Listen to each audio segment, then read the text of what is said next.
All right, let's get started. Welcome, everyone, to the call. My name is Charles Chamberlain. I'm the Executive Director of Democracy for America, and we're honored to be joined tonight by Senator Bernie Sanders and DFA Chair Jim Dean for what promises to be a fantastic conversation. Now, before I bring Senator Sanders on the call, I want to make sure you know that he would love to take your questions tonight. If you would like to ask a question of Senator Bernie Sanders during the call, you can press 0 on your phone right now, and you'll be connected with a DFA staff member. Again, please press 0 right now if you'd like to ask a question of Senator Sanders. If you're listening to this call on democracyforamerica.com/live, you can also submit a question through the live web stream. Now, at any moment, Congress is expected to introduce legislation fast-tracking the passing of the job-killing trade deal called the Trans-Pacific Partnership. If you're on this call, you probably already know a lot about it. And let's be clear, the media has done a terrible job outlining exactly what's at stake with the TPP. So it's going to be up to us, the people on this call, and progressive champions like Senator Bernie Sanders to stop what has been appropriately labeled NAFTA on steroids. And with that, and to introduce Senator Sanders, I'd like to welcome our chair, Jim Dean, to the call. Jim, are you there? Charles, I sure am, and thank you. And I want to thank all of you who have taken time out of your schedules to join us on the call tonight. And, of course, I very much want to thank our honored guest, Senator Bernie Sanders, for taking time out of his busy schedule to join us on the call and give us a little bit more information on where things are going with this Trans-Pacific Partnership. Folks, as you know, there's been a lot of talk about this. In fact, as Charles had alluded to earlier, the Trans-Pacific Partnership, the fast-track legislation, has been about to be introduced for over the last 3 or 4 days. But thanks to you and a whole ton of other folks who have been taking action, it keeps getting delayed and delayed. And it keeps getting delayed because we're calling members of Congress, you're calling members of Congress, and you're making your voices heard to let them know that we don't want this bill passed, and we don't want what is basically a global corporate giveaway disguised as a trade agreement, the law of the land here in the United States.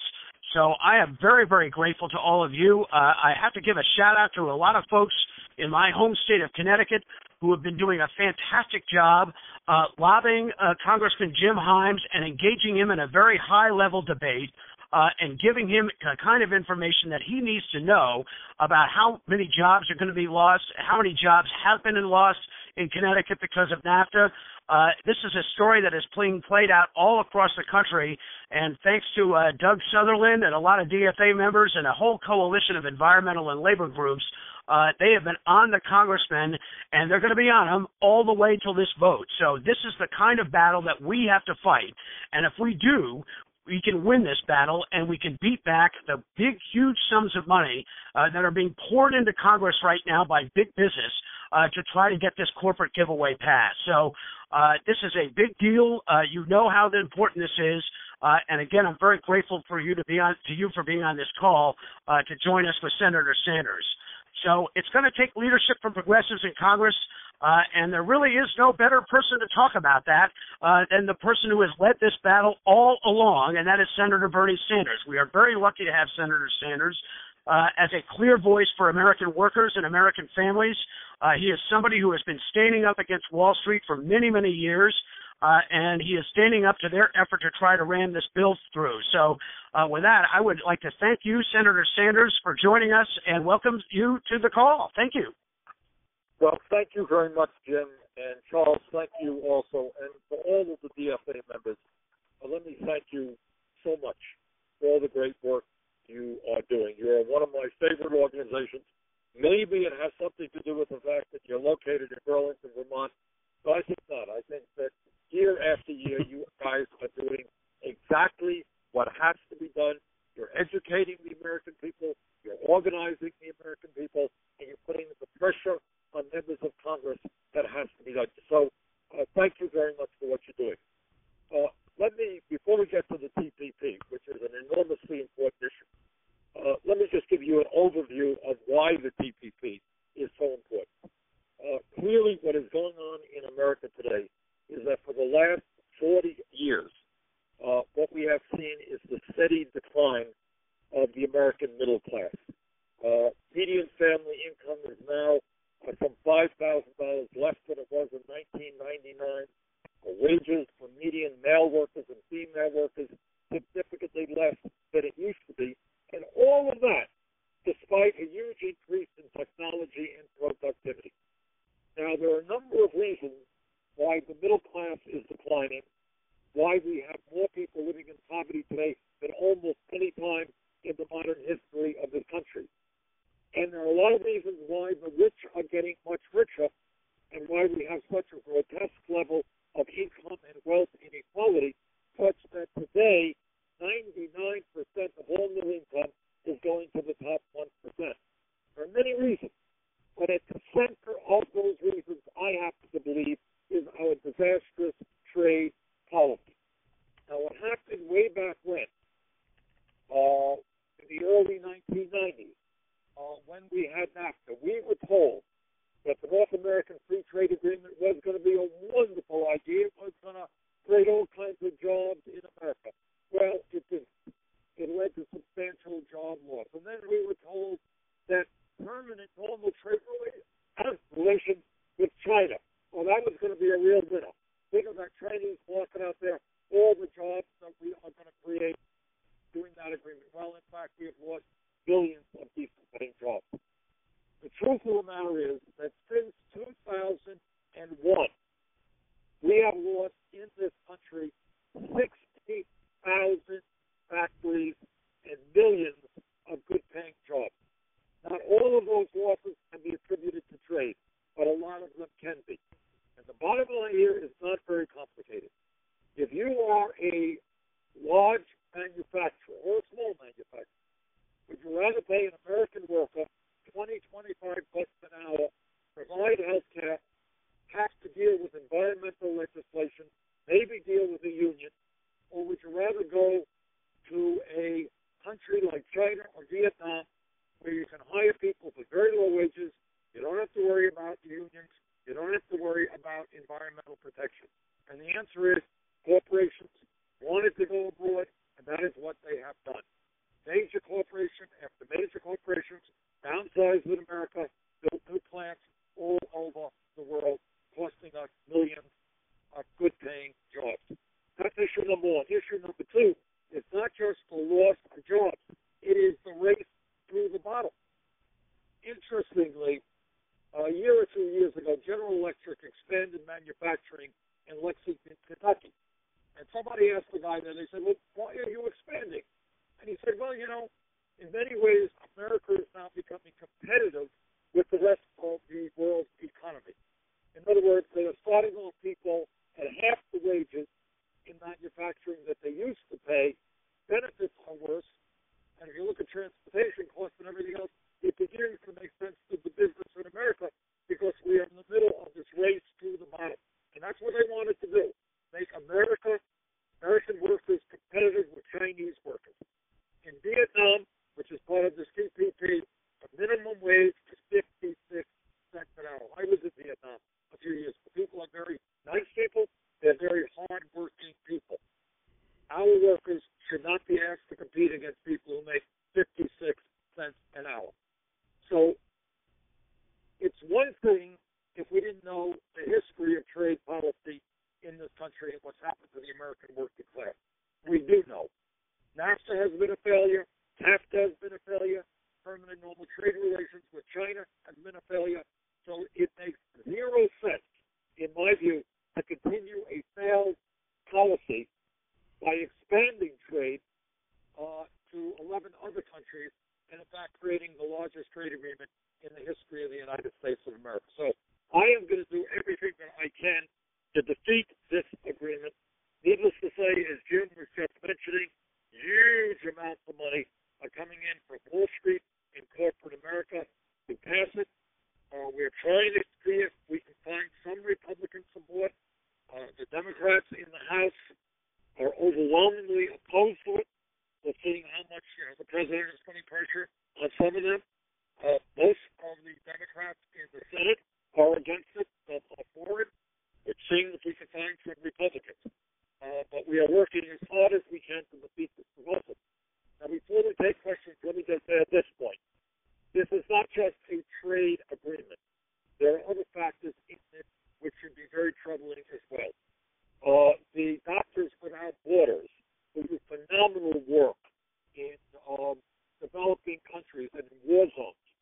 they see this trade policy as a disaster because what it will mean is the pharmaceutical industry, which charges our people the highest prices in the world, will be able to charge higher prices to developing countries because they'll maintain for a longer period of time their patents and will not allow these countries to go to generic drugs. That's a very big deal. Another part of this trade agreement that should concern us all is the ability of private corporations to sue governments for policies that are detrimental to their profits. In other words, I think as Jim and Charles were saying, the whole purpose of this agreement is to maximize profit. And if you have to step on the rights of people, if you have to step on democratic government in the United States or elsewhere, that doesn't matter. And let me give you one example of what could happen under the TPP. Philip Morris, who is certainly one of the largest manufacturers of cigarettes in the world, sued the small country of Uruguay. And what was Uruguay's crime that they were sued by Philip Morris? Their crime was that they developed a very strong public health program to keep their kids and their people from getting addicted to cigarettes. And Philip Morris said, it's hurting our profit. You're keeping us from selling cigarettes to kids, and that is hurting our profits. We're going to sue you. This is the kind of logic that pervades the TPP. What's good for corporate America, for corporations around the world, is the bottom line. So this is an agreement that has to be defeated. I think it was Charles who mentioned media has done a terrible job. I don't think network television has spent 5 minutes discussing this TPP, but the more the American people understand it, the more they are opposed to it, and that's why our DFA and the other organizations out there have got to get the word out. So, Charles and Jim, that's my overview on it, and I'd be happy to take any questions.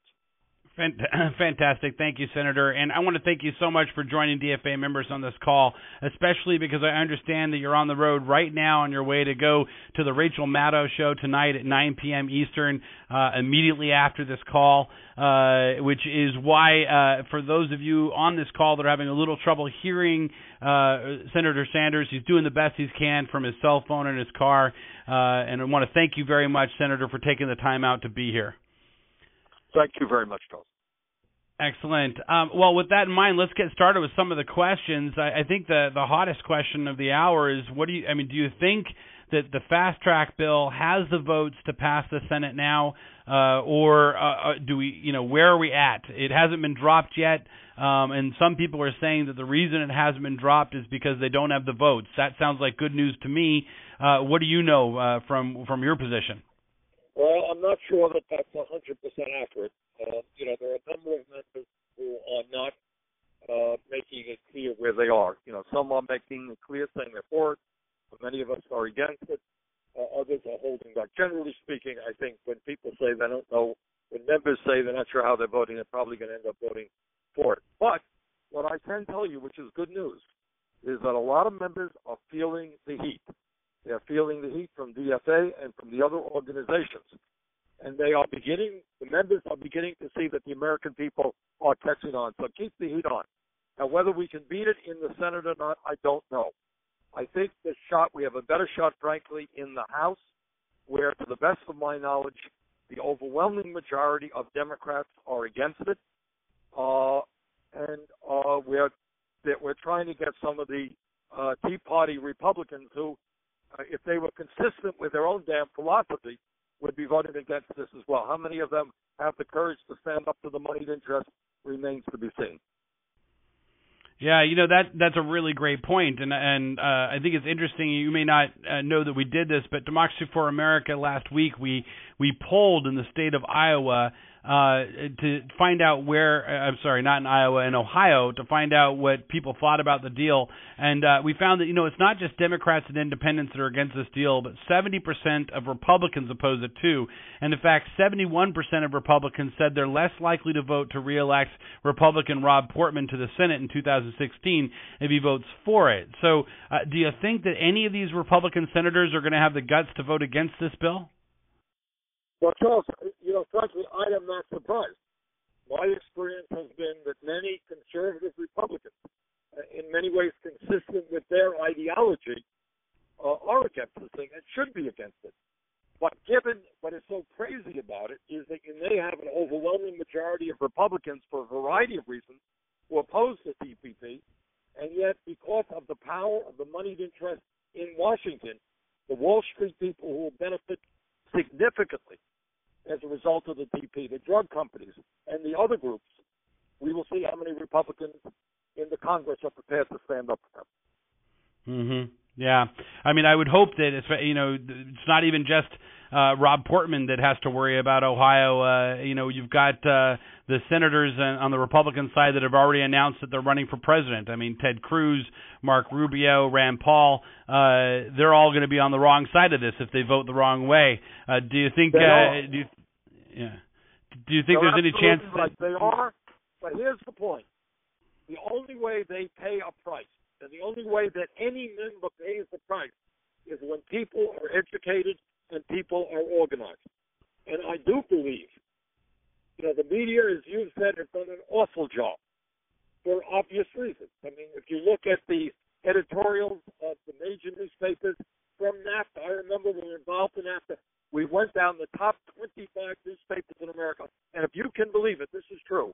Every single one of those newspapers supported NAFTA.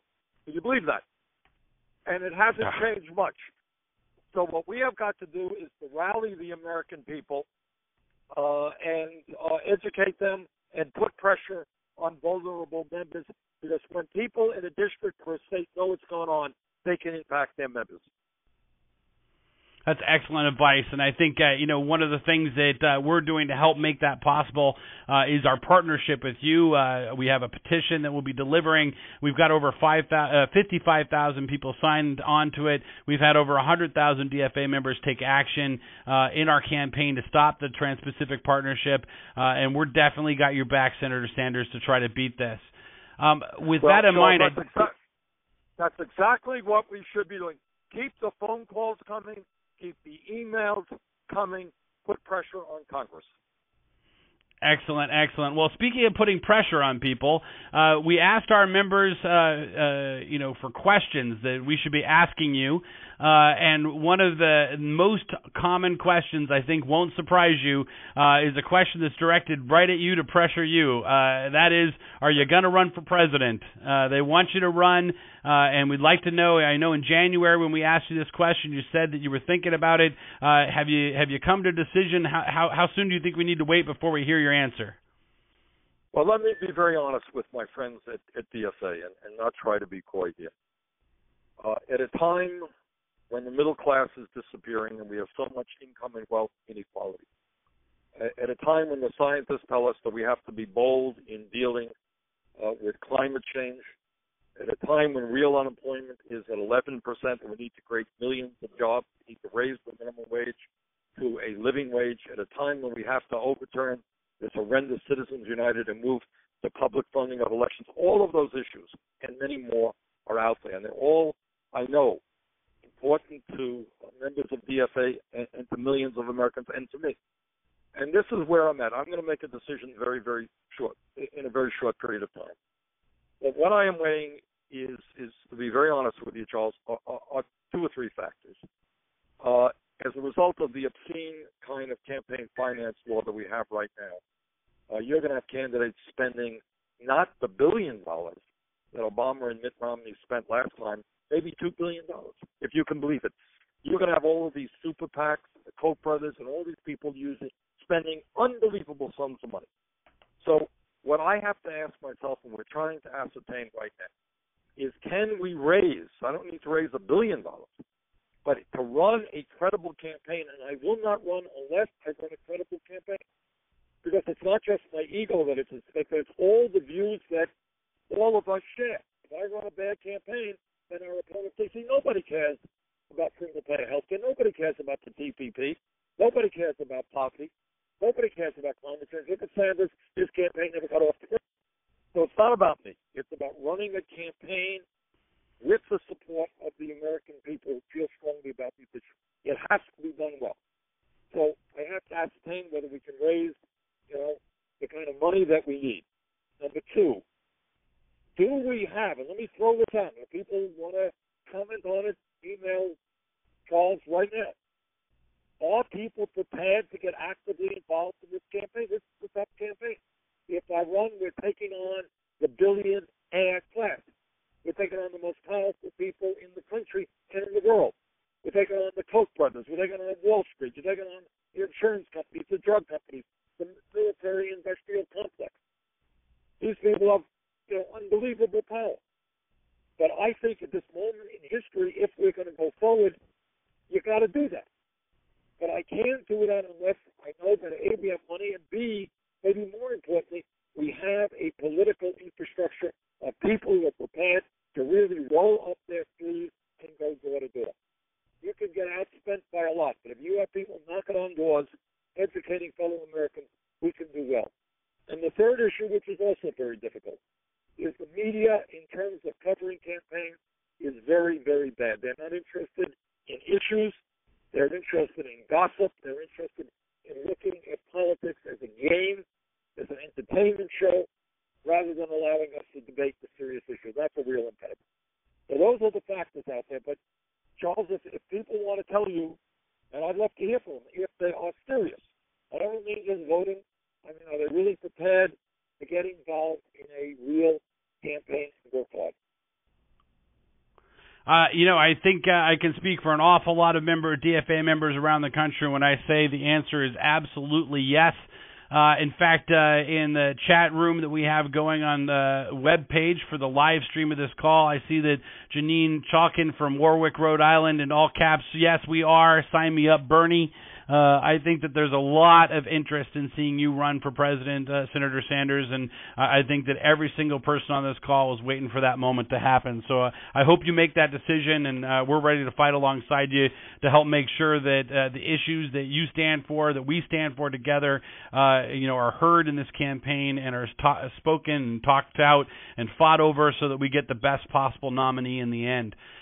With that in mind, I think it's time for me to turn some of the questions of our members. It looks like we have Linda Fainter from Rock Island, Illinois on the line. Linda, are you there? Yes, I am. Excellent. Why don't you ask your question for Senator Sanders? Well, I just want to know if he thinks that there's a way to stop Fast Track and TPP dead in its tracks. Well, Linda, that is exactly what we are working on. And I think the demands, my suggestion to everybody on the phone call is get on the phone tomorrow, call up your congressperson's office, call up your senator's office, and demand to know where they are on the issue. Usually what politicians will do is they'll say, well, he's considering, he's studying the issue, or she's studying the issue, hasn't made a decision yet.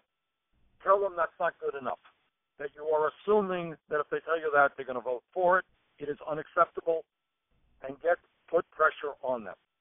We can turn some of these guys who are wavering around if they know the American people are aware of what's happening.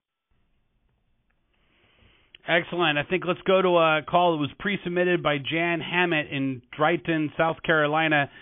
She wants to know, why is the Trans-Pacific Partnership Agreement so secretive? Why won't they be transparent about it? Can you shed some light on that for us? Absolutely. I'll give you the official line, and then I'll tell you the real reason. How's that? Perfect. Well, I'll tell you what's going on. I am a United States Senator. I can walk into the room where the bill is, where the language is, and it's many hundreds of pages. It's complicated stuff. It's in legalese. I can walk in the door. I cannot take a staffer in. I cannot copy any of the provisions. So I have the freedom to read, and if I had a photographic memory and can memorize hundreds of pages of legal language, I guess it would be okay, but I don't. Nobody does.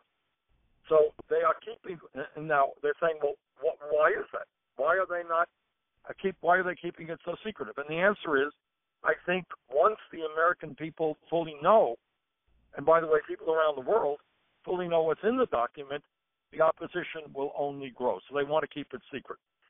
They are going to say is that after the fast track is passed, if it is passed, then they will tell us what's in it. That's a little bit absurd, isn't it? They're asking people to vote without knowing what's in it.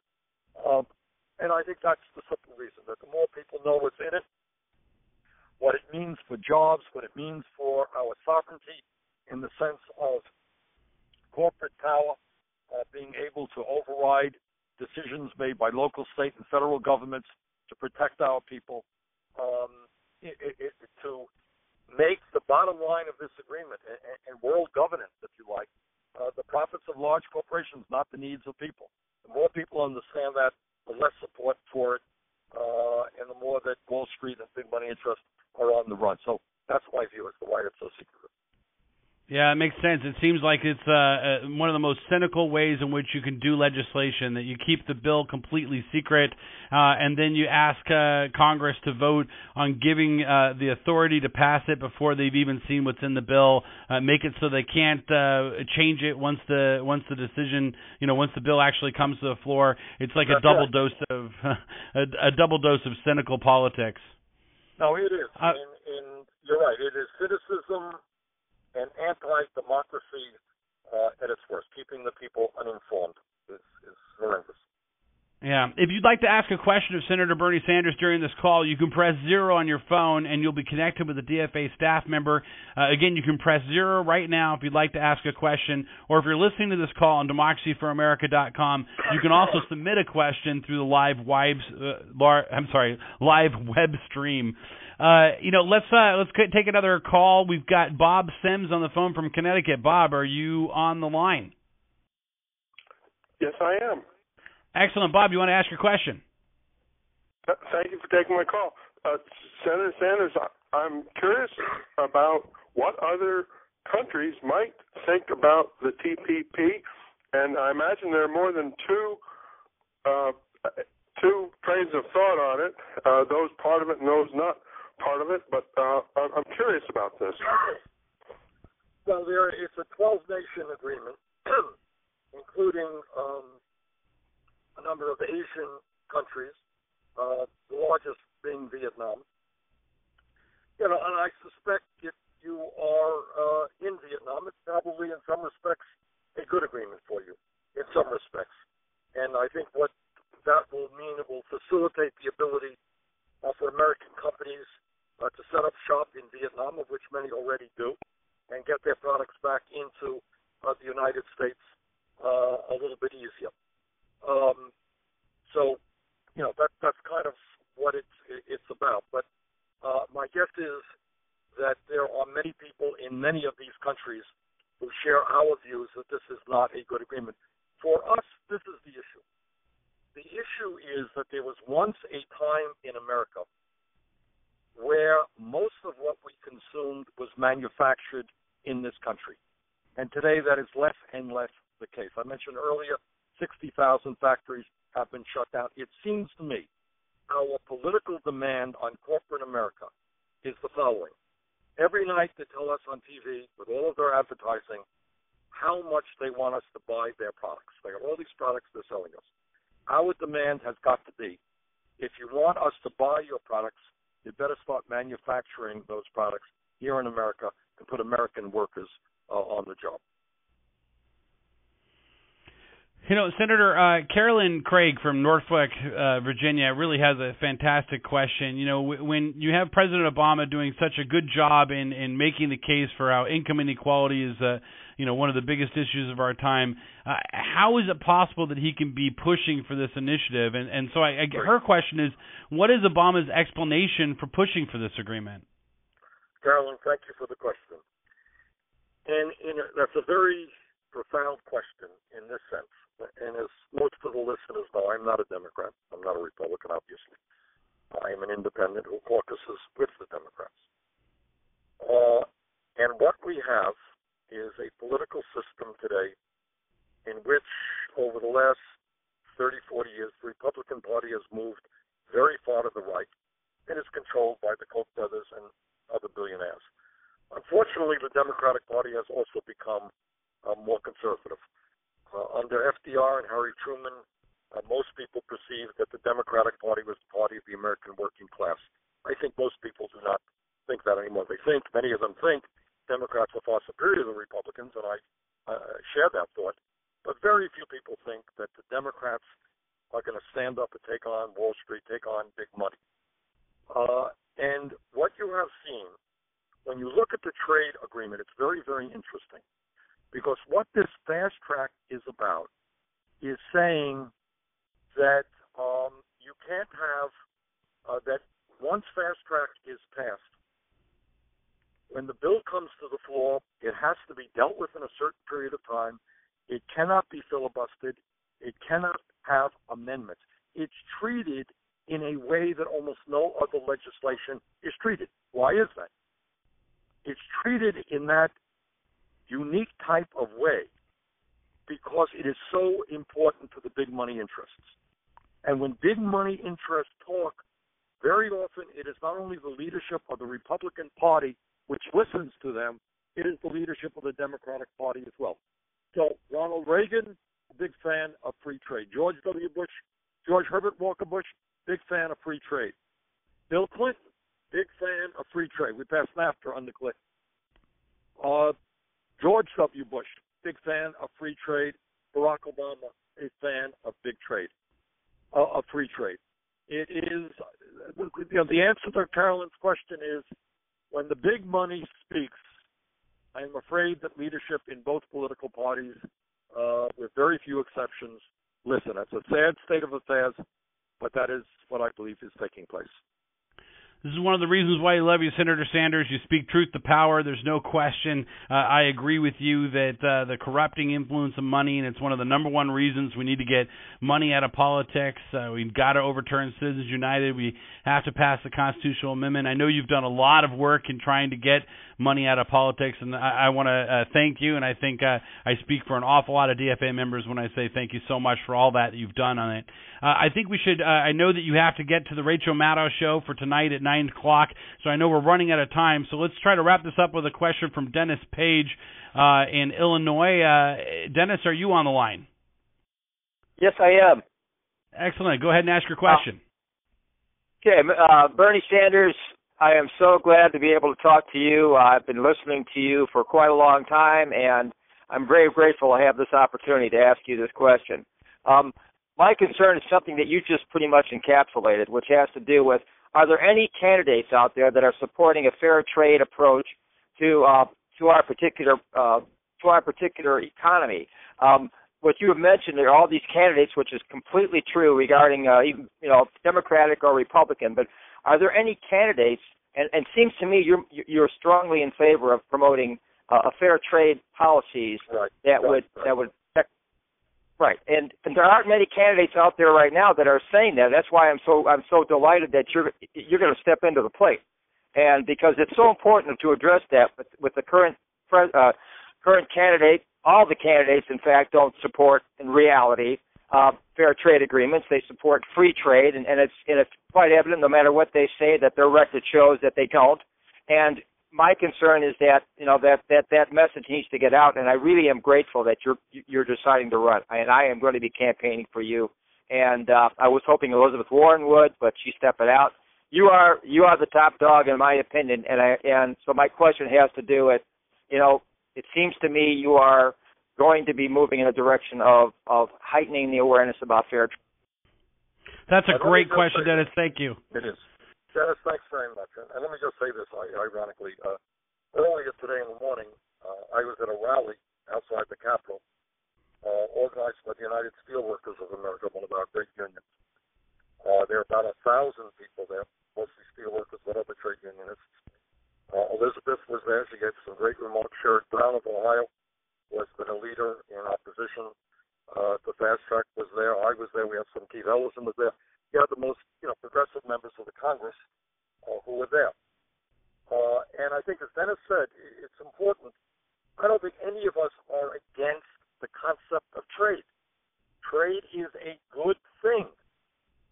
But we need trade agreements that work for the middle class and working families, not just for the CEOs of multinational corporations. And I think Dennis is absolutely right. We should be crafting trade agreements that work for us, that work for workers in other countries, but whose goal is to create jobs on both parts to raise wages in both countries or multi-countries, not simply to make profits for multinational corporations. So what we need to do, and it's developing good trade agreements is not easy, but Dennis is absolutely right. We have to defeat this unfettered free trade agreement, which says that American workers should be competing against people who make pennies an hour. That is not free trade. That is grotesquely unfair trade.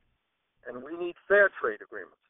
And that's something that I expect other members of Congress will be working on.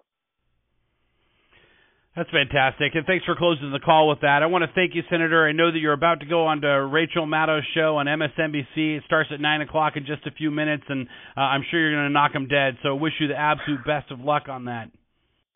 All right, Charles, let me just conclude thanking you and Jim Dean, and thanking all of the people on the phone and your wonderful organization. Guys, we got to keep fighting. The future of this country is dependent on how successful we are. So thank you all very much for what you're doing. Thank you, Senator Sanders, and thank you, every DFA member, for tuning in for this call. If you haven't already, I want to encourage anyone who's listening to sign our petition. They're joining Senator Sanders in opposing fast track for the TPP. You can find that petition on the web stream page at DFA Live for democracyforamerica.com/live. And again, I want to thank you all for joining the call. Have a wonderful evening. Thank you, folks.